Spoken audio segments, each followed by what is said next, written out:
अभिवादन स्वीकार कीजिए ब्रजेश मिश्रा का। और आप देखना शुरू कर चुके हैं द डिबेट।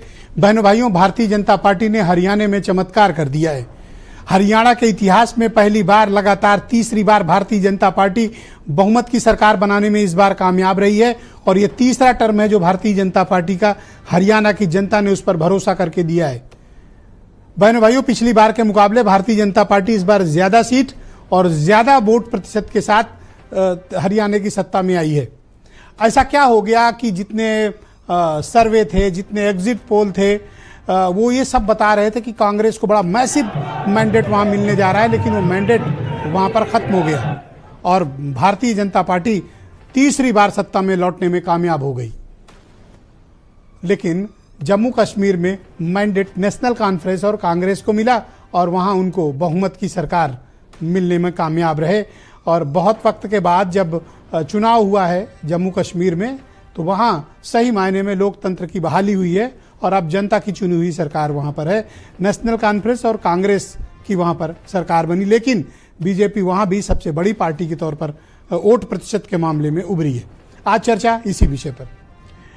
बहनों भाइयों, जितने भी सर्वे आए थे, एग्जिट पोल आए थे, ये सब सजेस्ट कर रहे थे और ये बता रहे थे कि हरियाणा में बहुत जबरदस्त लैंडस्लाइड विक्ट्री की तरफ कांग्रेस पार्टी बढ़ रही है।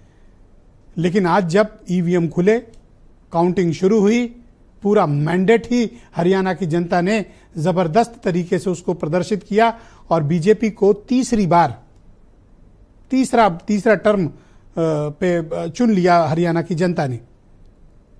हरियाणा की पॉलिटिक्स, मैंने लास्ट डिबेट में ही कहा था, बड़ी कॉम्प्लेक्स्ड है। जातियों में बटा हुआ, क्षेत्रों में बटा हुआ, विचारधाराओं के आधार पर बटा हुआ, भौगोलिक आधार पर बटा हुआ हरियाणा इस बार भारतीय जनता पार्टी को उसने बहुमत से चुना।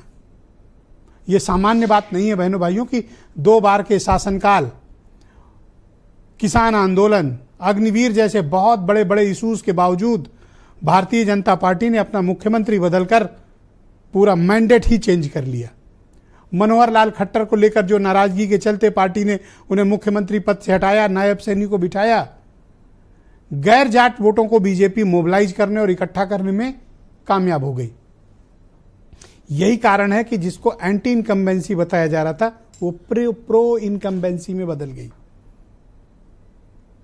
कांग्रेस का ओवर कॉन्फिडेंस, सहयोगी दलों को साथ न लेना, बीजेपी की कोर स्ट्रेटजी और अधिकांश फोकस ओबीसी, शेड्यूल्ड कास्ट और अपर कास्ट के वोटों पर करना, यह भारतीय जनता पार्टी के लिए बहुत फायदेमंद रहा।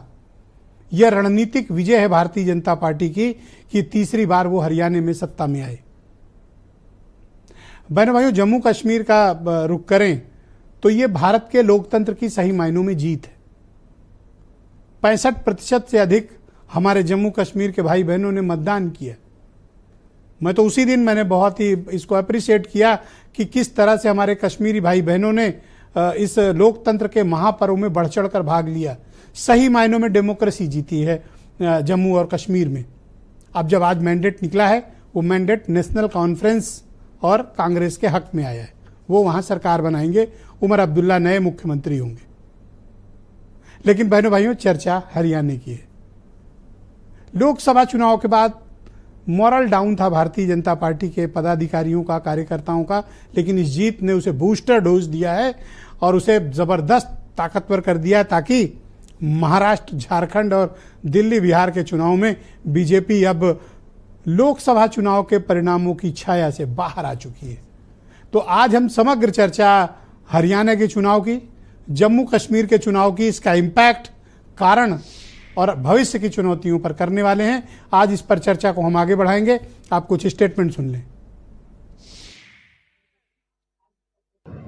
ये जीत ये हरियाणा के किसान की है, ये जीत हरियाणा के गरीब की है, ये जीत हरियाणा की महिलाओं की है और ये जीत हरियाणा के युवाओं की है। मोदी जी ने जिस प्रकार से हरियाणा को संभाला है और उनके विकास कार्यों के ऊपर ये डबल इंजन की सरकार के ऊपर तीसरी बार मुहर लगाई है, ये ऐतिहासिक है।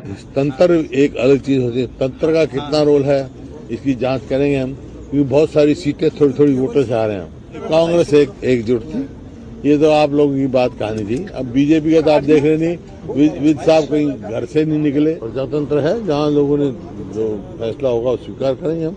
इस मैंडेट से एक बात तो बिल्कुल तय है कि आम तौर पे लोगों ने